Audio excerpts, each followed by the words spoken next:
네, 지난주 한국과 미국 증시가 일제히 최고치를 기록하면서 시장의 관심은 기준금리 인하에 쏠리고 있습니다. 이번 주 목요일 한국은행의 하반기 첫 금융통화위원회가 열리는데요. 김광석 한양대 겸임교수와 함께 관련 소식 짚어보겠습니다. 교수님 어서 오세요. 네, 안녕하세요. 어서 오십시오. 자, 지난주 코스피가 2년 6개월 만에 연중 최고치를 기록했습니다. 삼성전자의 역할이 굉장히 컸죠. 네, 삼성전자 주가가 굉장히 강하게 상승 흐름을 보여왔습니다. 바로 실적 발표가 맞물렸기 때문이라고 볼 수 있겠는데요.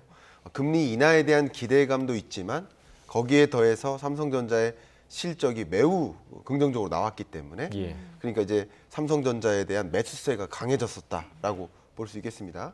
그 실적을 좀 요약적으로 말씀드려 보면 24년 보시면 매출액이 23년 같은 분기 대비 23%나 증가했습니다. 또 더 중요한 건 영업이익인데요. 영업이익이 숫자가 잘못된 게 아닙니다. 2023년 2분기가 6천억 원대였는데 10조 4천억 원으로 1,500% 가까이 올랐습니다. 이게 15배 늘어난 건데요. 자, 이게 왜 늘었느냐? 물론 23년 1, 2분기가 삼성전자 역사상 저점에 해당됩니다. 그만큼 경기가 안 좋았던 거예요. 근데 삼성전자의 영업이익이 안 좋았던 거는 그만큼 메모리 반도체 수요가 급감했기 때문에 경기 침체 때문에 기업들이 신규 투자를 안 해요. 그러니까 메모리 반도체 수요가 줄었었죠. 23년 1, 2분기가 그랬습니다. 그러면 뭐가 쌓일까요? 재고가 쌓이는 겁니다. 재고가 쌓이면 자연스럽게 가격이 떨어지죠. 가격이 떨어지니까 매출량도 없지만 매출 가격, 단가도 떨어지니까 둘을 곱한 매출액이 급감하는 겁니다. 영업이익도 급감했었고요. 근데 그때 23년 1, 2분기 때 그런 실적을 받아들고 삼성전자가 IMF 외환위기 이후 처음 단행한 게 있죠. 바로 감산 조치죠. 그 감산 효과도 있고 많은 기업들이 뭐 AI 경쟁이다 아니면 디지털 전환이다. 반도체 수요가 늘어납니다. 그러니까 가격이 올라가고요. 또 매출량도 늘고요. 그러니까 매출액과 영업이익이 급격히 늘어나는데 특히 방금 보셨던 것처럼 매출액 증가세보다 영업이익의 증가세가 강했다는 이유는 그만큼 D램 가격이나 낸드 플래시 가격이 높게 상승해서 마진 폭이 늘어났다. 이렇게 해석해 볼 수 있겠죠. 네. 지금 여기에 이어서 고대역폭 메모리 주다는 SK 하이닉스도 이달 말에 실적 발표할 때 뭐 깜짝 실적을 기대하고 있잖아요, 지금. 이런 것들이 그럼 본격적으로 반도체 대호황에 접어드는 거 아니냐 이런 전망도 나오더라고요. 네, 굉장히 좋은 질문이십니다. 제가 두 개 가볍게 질문 드려보면 혹시 반도체를 사본 적 있으세요? 반도체를 우리는 사진 않아요. 그렇죠. 반도체가 들어가 있는 제품을 쓰는 그렇죠. 혹은 반도체가 들어가서 공급되는 서비스를 이용할 뿐이에요. 그죠?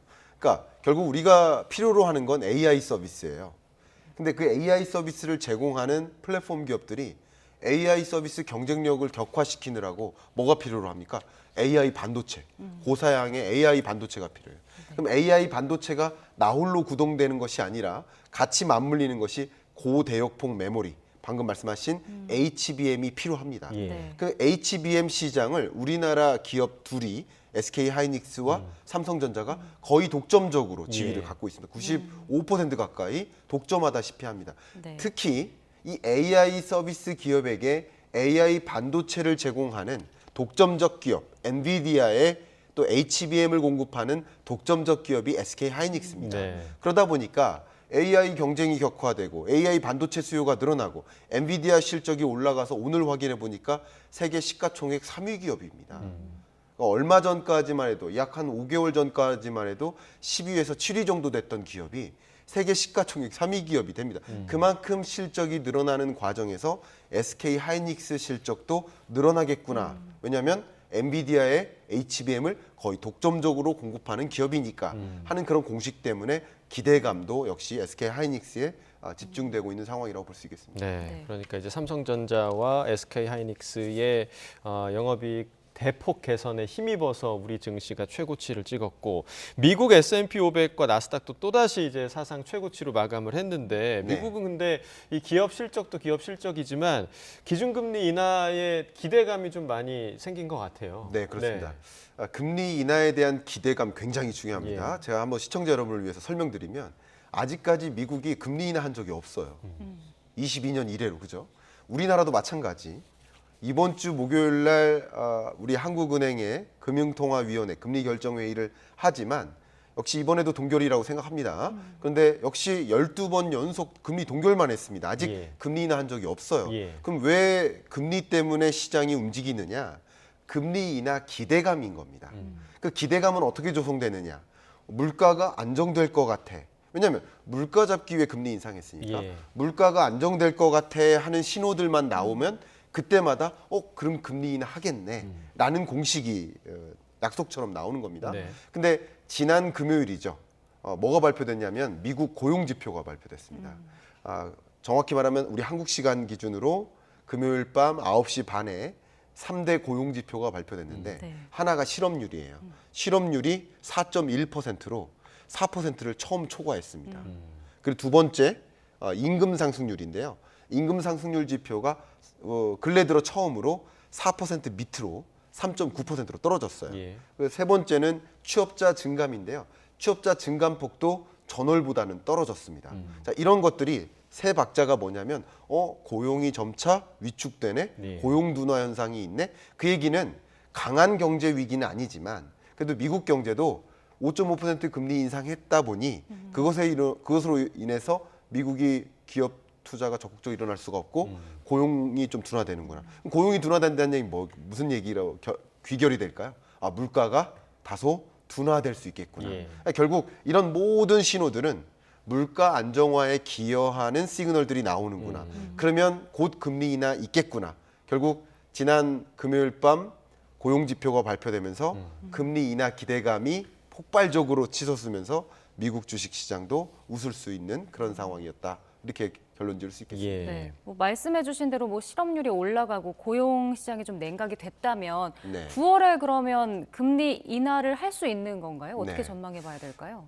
제가 이 부분은 이제 제가 전망을 하는 건데요. 결국 금리 인하 시점에 대한 판단 기준은 미국이 목표하는 물가 상승률, 그러니까 2%라는 목표치에 거의 부합하는구나라는 것을 확인할 때, 그때 금리 인하 여부를 결정할 겁니다. 근데 그 확신을 갖는 지점은 미국의 PCE 기준의 근원 물가 상승률이 2.3에서 2.4% 정도 도래된다라고 하면 네. 정말 물가가 확실히 잡히는구나. 확신을 가지고 금리 인하를 단행할 수 있을 겁니다. 근데 저의 이 근원 물가 상승률에 대한 전망치는 7월 물가 기준으로 그러니까 예. 7월 근원 PCE 물가 상승률이 2.34%에 도래할 것으로 판단하고 있습니다. 근데 지금 우리가 받아든 성적표는 그러니까 지난 6월 말에 발표된 5월 달 물가 상승률이에요. 네. 그러면 역시 7월 물가 상승률이 지금은 6월기 5월 물가 상승률 기준으로 2.6%인데요. 7월 물가 상승률은 2.34% 정도 도래할 거로 보고 있습니다. 그럼 그 7월 물가는 언제 발표되나요? 8월 말에 발표됩니다. 예. 그러면 9월에 있을 FOMC 회의 때 물가가 잡혔네. 예. 그러면 금리 인하해도 되겠네 하는 확신을 가지고 인하하지 않을까 이렇게 저는 추론을 하고 있고요. 예. 다만 역시 물가를 결정지을 다른 변수들이 있습니다. 예를 들면 중동 불안 때문에 국제 유가가 급등한다든가 물류난이 와가지고 물류비가 또 급등한다든가 기후 문제로 인해서 곡물 가격이 치솟는다 이런 여러 변수들이 어떻게 작용하느냐에 따라서 정말 7월 물가 상승률이 목표하는 수준에 부합한다고 확신을 갖게 될지 예. 말지는 변동사항은 있습니다만 현재로서는 그런 것들이 없다라는 가정하에 7월 물가 상승률이 목표하는 수준에 가깝고 그러니까 그것을 받아든 8월 말에 이후에 9월에 금리 인하를 결정할 것이다 네. 라고 저는 판단하고 있습니다. 자, 결국에 이제 미국도 물가 안정이 전제돼야 금리 인하를 기대할 수 있는 그런 상황인데 그렇습니다. 우리나라는 어떻습니까? 우리도 간신히 어느 정도 이제 좀 인플레이션을 억눌렀다 싶었는데 지금 네. 조금 전에 저희가 리포트로도 나갔죠. 장마로 인해서 농산물 가격이 다시 좀 뛰었습니다. 그러니까 그렇습니다. 다시 한번 이게 또 전체적인 물가 상승으로 이어질지 아니면 단기적인 그런 오름세에 그칠지 좀 어떻게 네. 좀 전망하십니까? 의견을 좀 드리도록 예. 하겠습니다. 우리나라의 소비자 물가 상승률을 계산하려면 우리 소비자의 소비 품목들이 몇 가지인지를 확인해야 됩니다. 그게 약 460여 가지 됩니다. 예. 그 품목 중에 식료품 항목들도 있겠죠. 그러면 이 식료품 항목들은 가격이 급등하는 흐름입니다. 아마 가정에서 오늘 주말 저녁 식단을 준비하시는 주부 여러분들은 이 농산물 가격이 얼마나 급등하는지 몸소 체감하고 계실 거라고 저도 느껴집니다. 그런데 그 가격이 급등한다고 그게 소비자 물가에 영향을 미치는 그 기여도로 봤을 때 정말 물가 상승률을 지금 2.3%까지 떨어졌는데 이것을 다시 2.5, 2.6으로 올릴 만큼의 기여도가 되느냐? 그렇지는 않다고 봅니다. 의견을 드린다면 이게 바로 체감 물가와 지표 물가의 괴리입니다. 여러분이 체감하시는 물가는 30%, 40%일지 모릅니다.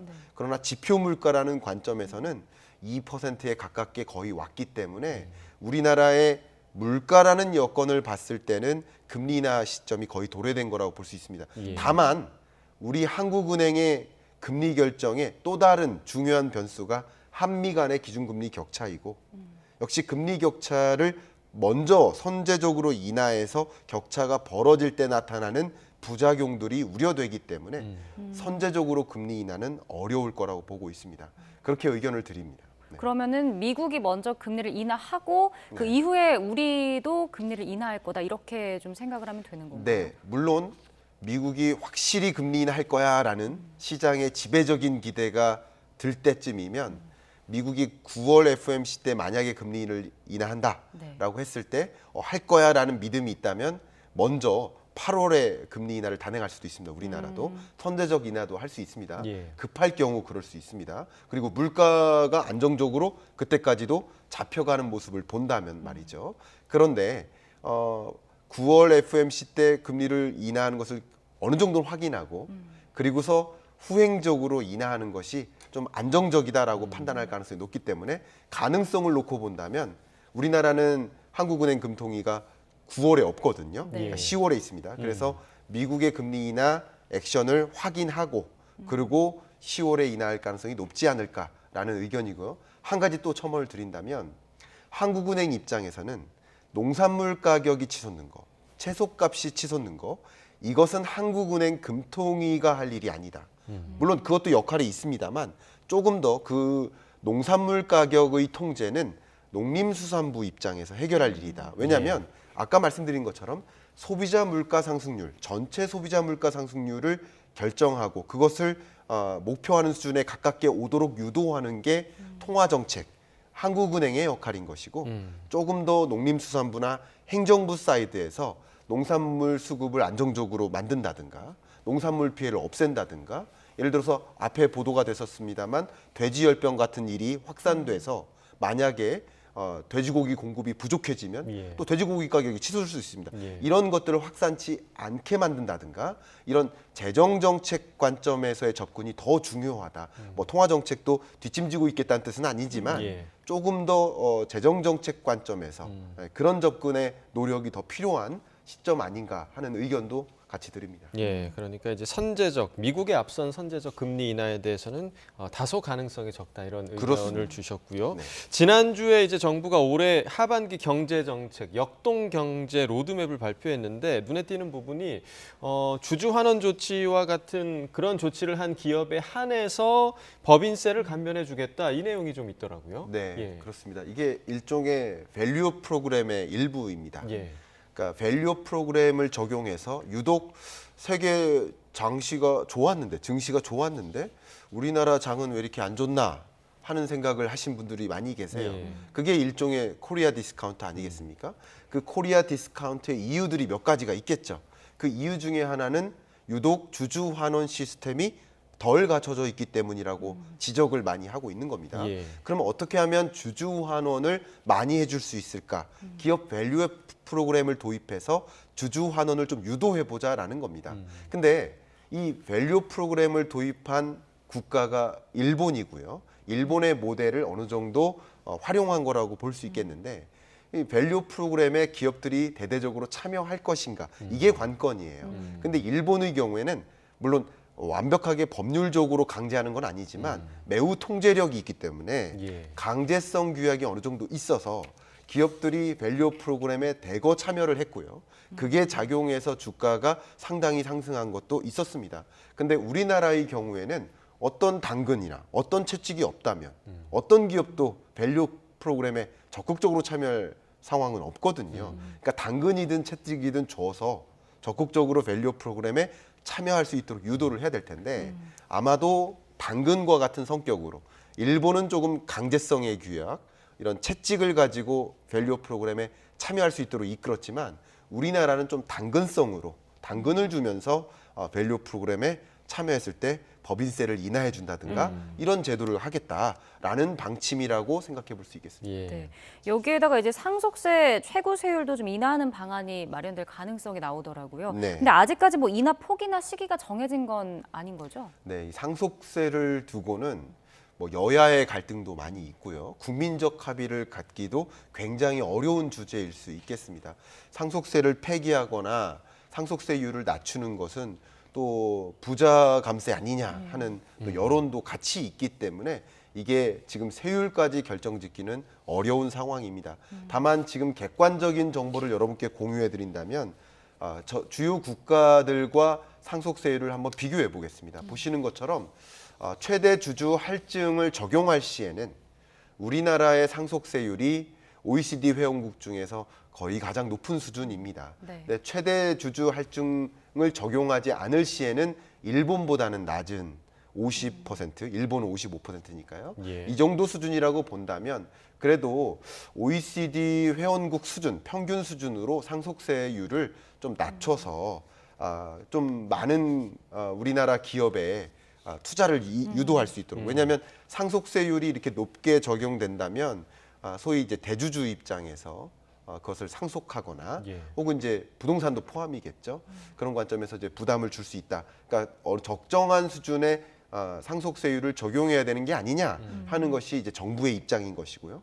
그렇게 상속세를 폐지하거나 상속세율을 낮추는 것은 가뜩이나 세수가 부족한데 또 세수 펑크가 더 나고 예. 두 번째는 부자 감세를 계속 고민하는 거 아니냐, 형평성에 어긋나는 거 아니냐, 분배 문제도 고민해야 된다. 이런 양쪽의 입장이 첨예하게 갈리기 때문에 여야의 어떤 그리고 또 국민적 공감대 이런 것을 형성해 나가는데 조금 더 시일이 걸릴 것이라고 저는 판단하고 있습니다. 예. 이 주식 지분 통해서 이제 최대 주주가 경영권을 지킬 수 있게 하는 그 장치는 이건 어떤 내용입니까? 네, 그러니까 뭐 상속세 조치나 아니면 뭐 여러 가지 그밖에 세제 개편을 적극적으로 추진하고 있는 중인데 그런 과정에서 결국 대주주가 예. 이렇게 만약에 상속세 문제로 인해서 굳이 내가 지분을 더 많이 갖고 있어야 될까? 아니면 지분을 좀 줄여야 될까? 이런 고민들을 많이 할 텐데 예. 그러다 보면 말 그대로 경영권을 위임하는 경영권을 지키는 문제에 있어서도 좀 혼란이 있을 수 있지 않겠습니까? 그러니까 세제 개편을 하는 과정에서 경영권을 유지하거나 경영권을 또 다른 그 2세대, 3세대에 양도하는 그런 과정에서 그런 경영자의 어떤 혼란을 좀 줄이기 위한 그런 보완적인 조치도 함께 고민하고 있다. 이렇게 해석해 볼 수 있겠습니다. 네, 앞서 좀 지적을 해 주셨습니다만 네. 이번에 뭐 법인세 감면을 한다든지 상속세 인하하고 뭐 금투세 폐지하는 게 이제 부자 감세 정책이다 이런 비판은 피할 수 없을 것 같거든요. 네. 이 부분은 어떻게 생각하시나요? 저도 상당 부분 동의합니다. 부자 감세라는 지적을 피하기는 어렵죠. 왜냐하면 이제 상속세도 그렇고요. 그밖에 이제 법인세도 마찬가지고요. 금투세 폐지 문제도 마찬가지입니다. 이런 세제 개편의 결과적인 그 방향성은 부자에게 좀 감세의 어떤 달콤한 꿀을 주자라는 방향성에 해당되는 건 맞습니다. 그러니까 그것이 어떤 영향을 줄지, 그러니까 이 감세 조치로 인해서 결과적으로 시장에 긍정적인 영향을 줄 수도 있을 겁니다. 다만 부자 감세의 영향도 있을 것이기 때문에 이런 제도 개편의 과정에서 긍정적인 효과도 있고 부정적인 효과도 있을 텐데 그 긍정과 부정 효과 중에 어떤 것이 더 큰지를 플러스 마이너스 차감해보고 더 나은 방향으로 움직여야 되지 않을까라는 생각인데 적어도 야측 입장이라든가 또 많은 국민 입장에서는 아니 소득세 좀 낮춰달라. 우리 월급쟁이 근로자들은 근로의욕이 좀 줄어들고 있다. 예. 그러니까 소득세율을 낮춰주면 더 열심히 일하고 인센티브 받기 위해 움직이고 더 많이 노동 참여하지 않겠는가. 그러니까 같은 수준으로 소득세율도 낮춰달라. 이런 요구가 있습니다. 그러니까 그런 것들이 좀 형평성 있게 또 국민적 공감대를 형성하면서 이런 제도 개편이 단행될 필요가 있지 않을까 하는 생각을 하고 있습니다. 예. 그리고 또 이제 종부세 문제 얘기도 계속 나오고 있습니다. 종부세 완화 문제. 근데 이제 문제는 종부세가 지방 재정이랑 좀 연결된 부분이 있는 게 있잖아요. 그렇습니다. 네. 이 부분에 대해서 좀 어떻게 봐야 하나요? 일단은 예, 말씀하신 것처럼 그동안에 유지돼 왔던 이 종부세가 지방 균형 발전으로 예. 이어지는 경향이 굉장히 강하게 나타나고 있었죠. 또 한 가지는 이 종부세의 대상 주택들이 12억에서 뭐 25억, 뭐 혹은 25억에서 50억 이 정도 과표상에서 초고가 주택의 경우 서울 수도권에 많이 집중되어 있는 것을 확인할 수 예. 있습니다. 그러니까 이런 것들까지 생각을 해본다면 종부세를 폐지하는 것이 과연 지방 균형 발전 재원을 마련하는 문제라든가 지금도 서울 수도권을 중심으로는 부동산 시장이 반등세를 시작했는데 이 비수도권은 전혀 그런 모습들이 나타나지 않고 있거든요. 이런 비대칭화, 양극화 이런 문제를 또 야기하고 있는 가운데 종부세를 폐지했을 때 또 다른 그런 역작용을 가져오지 않을까 하는 부분에 대한 우려가 상당히 많이 있는 것이다라고 저는 평가합니다. 예. 네. 마지막으로 또 한 가지 좀 전해드리면 요일제 공휴일을 또 도입을 하겠다, 이 부분을 네. 검토하겠다라고 정부가 밝혔습니다. 그러니까 네. 뭐 어린이날로 예를 들면 5월 5일로 정하는 게 아니고 뭐 5월 첫째 주 월요일 이렇게 정해서 뭐 토일 월 이렇게 3일 동안 연달아 쉴 수 있게 만든다라는 건데 네. 뭐 이러면 경제적인 효과는 어떤 것들이 있을 수 있을까요? 일단은 비교를 해본다면 가까운 일본이나 미국 같은 경우는 이런 요일 지정 휴일이 있습니다. 보신 것처럼 일본 4일, 미국 6일, 호주 7일, 영국 5일 이렇게 많이 있습니다. 예. 근데 OECD 회원국, 중국은 OECD 회원국이 아니니까요. 중에서 이제 한국은 지금 없는 상황입니다. 비교를 해보면 이렇고요. 근데 요일제를 공휴일을 이제 지정을 하게 되면 그러면 긴 기간의 휴일이 있을 수 있지 않겠습니까? 네. 그럼 긴 기간의 휴일이 있다 보면 적극적으로 여행을 즐길 수 있고 그러면 여행은 보통 뭐 서울이나 수도권에 집중된 인구가 지방으로 여행을 간다. 그러면 지방 균형 발전에도 도움이 되고 예. 그리고 지역 어떤 경제에도 기여를 할 수 있으니까 기본적으로는 임금 근로자들이나 자영업자들에게 휴일을 즐김으로써 그게 지역 경제 활성화로 연결될 수 있을 걸 좀 유도하는 그런 정책이라고 좀 생각해 볼 수 있겠습니다. 네, 알겠습니다. 오늘 여기까지 듣도록 하겠습니다. 주요 경제 이슈와 관련해서 김광석 한양대 겸임교수와 이야기 나눠봤습니다. 고맙습니다. 고맙습니다. 감사합니다.